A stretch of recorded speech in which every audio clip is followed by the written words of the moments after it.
Hello. আমি আজ আপনাদের সামনে যে বিষয়টা উপস্থাপন করতে চাচ্ছি সেটা হচ্ছে ফর্ম নাম্বার 121 সংক্রান্ত। ফর্ম নাম্বার 121টা কি? এটা হচ্ছে যারা ব্যাংক থেকে ইন্টারেস্ট পেতেন এবং যারা চাইতেন না বা চাইবেন না যে এই ইন্টারেস্ট থেকে ব্যাংক ট্যাক্স কেটে নিক, তারা আগে সাধারণত 15G এবং 15H পূরণ করে দিতেন। 15G দিতেন যাদের বয়স 60 বছর হয়নি তারা, 15H দিতেন যাদের 60 বছর হয়ে গেছে অর্থাৎ সিনিয়র সিটিজেনরা। এই বৎসর থেকে কিন্তু এই বিষয়টা পাল্টে গেছে, অর্থাৎ আপনাকে 15G বা 15H ফর্ম পূরণ করতে হবে না। তার পরিবর্তে বর্তমান নতুন ট্যাক্সের নিয়ম অনুসারে আপনাদের সামনে এসেছে ফর্ম নাম্বার 121। এখন স্বাভাবিকভাবেই এই ফর্ম নাম্বার 121 নিয়ে অনেকেই একটু বিভ্রান্তির মধ্যে আছেন যে কিভাবে এটা পূরণ করব। কিন্তু সত্যি কথা বলতে কি এই পূরণ করাটা খুবই সহজ।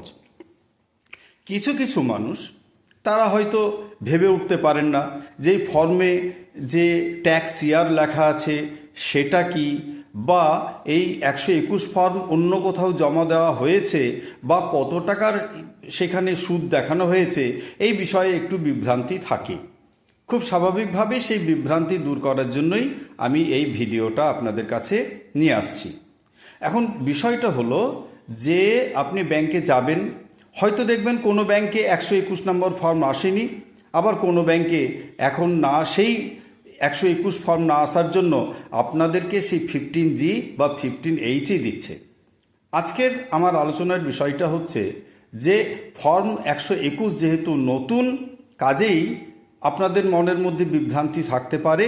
সেই বিভ্রান্তি দূর করার জন্যই আমি এই ফর্ম 121টা কিভাবে পূরণ করতে হবে সেটাই আপনাদেরকে একটু দেখাতে চাচ্ছি। আপনি দেখুন যে ফর্ম 121টা কেমন। ফর্ম 121টা হচ্ছে আপনার এইটি। এবারে এইটি কিভাবে পূরণ করবেন চলুন আমরা একটু দেখে নিই কীভাবে এটাকে পূরণ করা যেতে পারে। আমরা চলে আসছি আমাদের সামনে একটা বোর্ডে, আমরা সেই ফর্মটাকেই এখানে তুলে ধরেছি। এই ফর্মটা হচ্ছে 121 এবং দেখবেন লেখা আছে পার্ট এ, লেখা আছে আপনি দেখবেন পার্ট এ।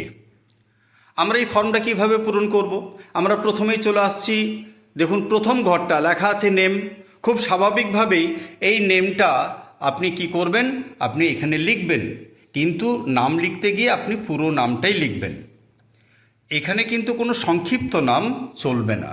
দ্বিতীয়ত রয়েছে অ্যাড্রেস। আপনি আপনার অ্যাড্রেস দেবেন, ব্যাংক অ্যাকাউন্টে যে অ্যাড্রেস আপনার দেখানো আছে আপনি সেই অ্যাড্রেসটা লিখবেন। এরপরে লিখবেন আপনি প্যান নাম্বার। প্যান নাম্বারটা যথারীতি কিভাবে করবেন, আপনার প্যান নাম্বারটা আমি ধরে নিচ্ছি একটা প্যান নাম্বার, আপনি প্যান নাম্বারটা আপনি লিখলেন। দ্বিতীয়ত হচ্ছে স্ট্যাটাস। এই স্ট্যাটাসটা অনেকে বুঝতে পারেন না যে আমি কি লিখব। স্ট্যাটাসটা আপনাকে লিখতে হবে ইন্ডিভিজুয়াল। স্ট্যাটাস লিখতে হবে ইন্ডিভিজুয়াল। রেসিডেন্সিয়াল স্ট্যাটাস, অর্থাৎ দেখুন ঘরটা হচ্ছে 5 নম্বর ঘর। রেসিডেন্সিয়াল স্ট্যাটাস কি লিখবেন?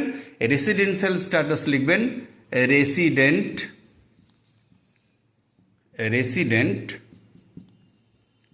এইটুকু লিখলেই হয়।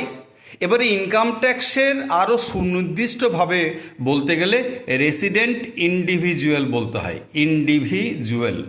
আপনি যদি ইন্ডিভিজুয়াল কথাটি না লেখেন তাহলেও কিছু যায় আসে না। এবারে হচ্ছে যে ইফ রেসিডেন্ট, 5-এর এ ঘরটা দেখুন, if resident individual age is 60 years or more. আপনি 60 বছরের ঊর্ধ্বে না 60 বছরের নিচে। যদি আপনি 60 বছরের ঊর্ধ্বে হন তাহলে আপনি ইয়েস লিখবেন, যদি আপনি 60 বছরের কম হন তাহলে আপনি নোতে টিক মারবেন। ঠিক আছে। ইমেল আইডি, আপনার যদি মেল আইডি থাকে আপনি এখানে মেল আইডি লিখবেন। কন্ট্যাক্ট নাম্বার, আপনি মোবাইল নাম্বারটা আপনি এখানে লিখবেন, মোবাইল নাম্বারটা লিখবেন। কান্ট্রি কোড, যেহেতু ইন্ডিয়ার কান্ট্রি কোড হচ্ছে 91, আপনি কিন্তু কান্ট্রি কোডটা 91 লিখবেন, এরপরে আপনি মোবাইল নাম্বারটা এখানে লিখে দেবেন। এই ট্যাক্স ইয়ার এই কনসেপ্টটা কিন্তু এবছর প্রথম আসছে। এর আগে এই ট্যাক্সের ইয়ারকে দুটো ভাগে ভাগ করা হতো। একটাকে বলা হতো প্রিভিয়াস ইয়ার, অর্থাৎ যে বছরে আপনি ইনকাম করছেন, আর একটা হচ্ছে অ্যাসেসমেন্ট ইয়ার, অর্থাৎ যে বছরে আপনাকে সেই ইনকামের উপরে ট্যাক্স প্রদান করতে হয়। এবারে কিন্তু এই দুটো কনসেপ্ট থাকছে না, এবারে কিন্তু আপনার সরাসরি আসছে ট্যাক্স ইয়ার, অর্থাৎ যে বছরে আপনি এই ট্যাক্সটা ক্যালকুলেশন করবেন। এই ট্যাক্স ইয়ার হচ্ছে আমাদের 2026-27। আপনি অবশ্যই ট্যাক্স ইয়ার 2026-27 লিখে দেবেন। 8 নম্বর ঘরটা একটু মনে রাখবেন। নেচার অফ ইনকামটা কি? দেখবেন ব্যাংকে যে ফর্মগুলো দিয়েছে সেই ফর্মের শুধু সামনের পাতাটা আছে, পেছনের পাতা নেই। খুব স্বাভাবিকভাবেই যদি পেছনের পাতাতে কিন্তু আপনার কিছু নির্দেশিকা দেওয়া ছিল যে এই নেচার অফ ইনকামটা আপনি কি দেবেন, নেচার অফ ইনকামটা আপনি কি দেবেন। এখন সেখানে 5 নম্বর ঘরে 5 নম্বর কলমে 5 নম্বর পয়েন্টে আপনার কি কি ইনকাম হতে পারে তার একটা কোড দেওয়া আছে। এবং নেচার অফ ইনকাম বলতে সাধারণত আমরা ব্যাংকে গিয়ে এই ফর্ম জমা দিই, আমরা নেচার অফ ইনকাম বলতে আমাদের ইন্টারেস্ট, সেটা কি না, সেটা হচ্ছে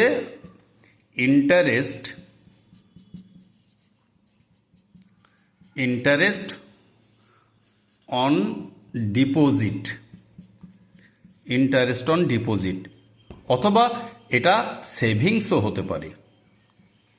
এটা সেভিংসও হতে পারে।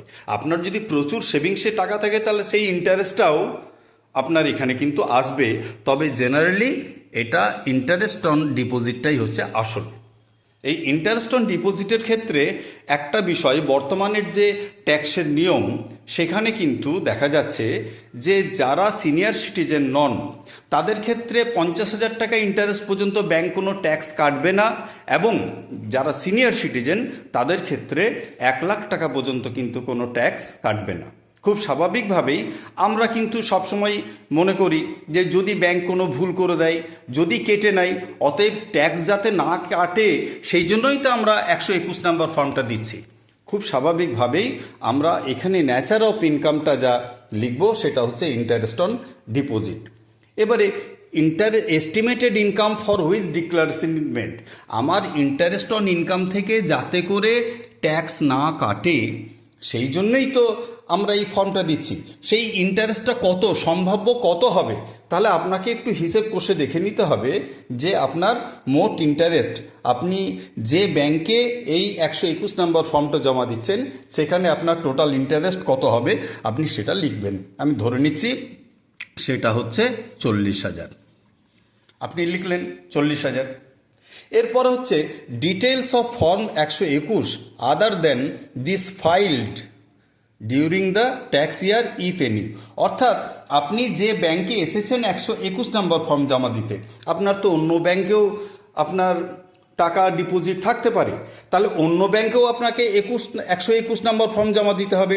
এই রকম কোনো 121 নম্বর ফর্ম অন্য কোনো ব্যাংকে জমা দিয়েছেন কি না সেটা কিন্তু এখানে লিখতে হবে। তাহলে এখানে যে আপনি লিখছেন কি না, details of form 121 other than this file during the tax year if any, আপনি যদি 121 নম্বর ফর্ম দিয়েছেন অন্য কোনো ব্যাংকে তাহলে আপনি এখানে লিখে দেবেন পরিষ্কার করে ইয়েস।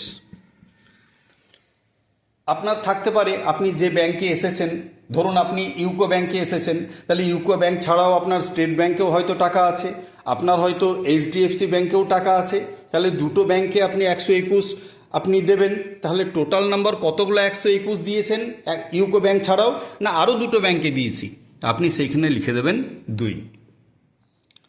এই দুটো ব্যাংকে মোট ইন্টারেস্ট কত সেটা আপনি লিখে দেবেন। আমি ওই দুটো ব্যাংকে মোট ইন্টারেস্ট আমি ধরে নিচ্ছি সেটা 45,000। তাহলে আমার ইউকো ব্যাংকে ইন্টারেস্টের জন্য আজকে দিতে এসেছি, এখানে কত 40,000। অন্য দুটো ব্যাংকে আমি 121 দিয়েছি, দুটো ব্যাংকে দুটো দিয়েছি, টোটাল ইন্টারেস্ট দুটো মিলে কত 45,000। এবারে হচ্ছে যে তাহলে আমার টোটাল কত ইন্টারেস্ট হলো, 12 নম্বর ঘরটাতে আমার টোটাল ইন্টারেস্ট হলো 40,000 এবং 45,000, টোটাল হচ্ছে 85,000। এরপর হচ্ছে এস্টিমেটেড, 13 নম্বর ঘরটা হচ্ছে estimated total income of the tax year including the income mentioned in কলম নাম্বার 12। এবারে আপনার তো গেল এটা ইন্টারেস্ট বাবদ, এটা গেল ইন্টারেস্ট বাবদ। ইউকো ব্যাংকে আপনার 40,000, অন্য দুটো ব্যাংকে আপনার 45,000, আপনার টোটাল হলো 85,000। তাহলে এস্টিমেটেড টোটাল ইনকাম কত না, ধরুন আপনি পেনশন হোল্ডার, তাহলে পেনশন আপনি পাচ্ছেন, আমি ধরে নিচ্ছি যে 20,000 করে 2,40,000, তাহলে পেনশন 2,40,000 আর ইন্টারেস্ট হচ্ছে 85,000, তাহলে কত হচ্ছে 3,25,000। তার মানে কি এই 3,25,000 হচ্ছে আপনার পেনশন এবং ইন্টারেস্ট সমেত, এই জায়গাটা মনে রাখতে হবে। তাহলে আসলে এই যে ইনকামটা, নিয়ম হচ্ছে এই ইনকামটা যদি 4 লাখের বেশি হয়ে যায় তাহলে নিয়ম অনুসারে কিন্তু ট্যাক্স রিটার্ন ফাইল করার কথা, সেটা আমরা কিন্তু জানি না। আমরা জেনে নিয়েছি যে 12,75,000 পর্যন্ত কোনো ট্যাক্স লাগবে না। হ্যাঁ, সত্যিই লাগবে না, কিন্তু নিয়ম অনুসারে এই টোটাল ইনকাম পেনশন সমেত বা অন্যান্য আয় সমেত যদি আপনার 4 লাখ টাকা ছাড়িয়ে যায় তাহলে কিন্তু ইনকাম ট্যাক্সের নিয়ম অনুসারে আপনাকে রিটার্ন ফাইল করার কথা। এরপরে হচ্ছে যে details of ITR filed for previous 2 tax year. এবারে যদি আপনি রিটার্ন ফাইল করে থাকেন তাহলে আগের 2 বছরে, অর্থাৎ আপনি আগের 2 বছরে কি না, আপনার দেখুন 2025-26 আর হচ্ছে 2024-25 আপনি ট্যাক্স ফাইল করেছেন, তাদের অ্যাকনলেজমেন্ট নাম্বারগুলো লিখবেন, টোটাল কত ইনকাম দেখিয়েছিলেন সেটা লিখবেন। এর নিচে থাকবে আপনার নাম, দেখবেন আই বলে লেখা থাকবে আপনার নাম এবং আপনার প্যান নাম্বার দিয়ে আপনি নিচে সাইন করে দেবেন, ডেট দিয়ে দেবেন, তাহলে কিন্তু আপনার ফর্মটা পূরণ করা হয়ে যাবে। মাথায় রাখতে হবে যে এই ফর্মটা পূরণ করার জন্য আপনাকে যে খুব বেশি কষ্ট করতে হবে তা নয়, বরং কষ্টটা ছিল 15G 15H পূরণ করতে গিয়ে। সেখানে আপনার সার্টিফিকেট যে ডিপোজিটগুলো আছে সেই ডিপোজিটের নাম্বার কত টাকা আপনার ডিপোজিট আছে, কত ইন্টারেস্ট আলাদা আলাদা করে লিখতে হতো, এই 121 নাম্বারে কিন্তু আপনাকে সেটা লিখতে হচ্ছে না। কাজেই আপনি নিশ্চিন্ত মনে এটাকে পূরণ করবেন। যদি কোনো অসুবিধা হয় আমি এটা ফেসবুকে আপলোড করব, যদি কোনো অসুবিধা হয় আপনারা মন্তব্য লিখবেন, আমি আপনাদেরকে হেল্প করে দেবো। ধন্যবাদ।